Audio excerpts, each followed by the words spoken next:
আগামীকাল আমাদের জীবনে বিশাল বড় একটা আনন্দের দিন, কেন কি আমার মেয়ের জন্মদিন। তাই আজকে আমি যতটা পেরেছি সব বাজার হাট করে রেখেছি, যাতে কালকে আমার খুব একটা তাড়াহুড়ো না লাগে।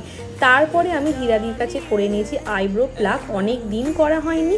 হীরাদি এই কাজটা ভীষণ ভালো করে। যদি তোমরা কেউ কাটোয়ায় থেকে থাকো আর হোম সার্ভিস চাও তো অবশ্যই আমাকে কমেন্টে জানিও।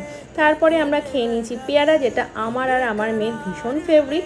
বিকালে চলে গেছিলাম মিষ্টির অর্ডার দিতে মিষ্টিমুখের কারখানায়। কাটোয়ায় যারা থাকো তারা অবশ্যই মিষ্টিমুখ সম্পর্কে জানো, বিশেষ করে বলার কিছু নেই, ভীষণ ভালো মিষ্টি বানায়।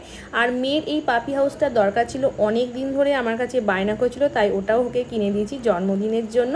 আর আসার সময় দেখলাম পাড়ার শিব ঠাকুরের মন্দিরটা শ্রাবণ মাস বলে খুব সুন্দর লাইট দিয়ে সাজিয়েছে। মেয়ে তো খেলনাটা পেয়ে ভীষণ খুশি। আর টুকটাক যা যা চকলেট, চিপস, আইসক্রিম যা যা বাকি ছিল সব আমি কিনে নিয়েছি। ভিডিওটা এই পর্যন্ত হলো, ভালো লাগলে সাবস্ক্রাইব করে দিও।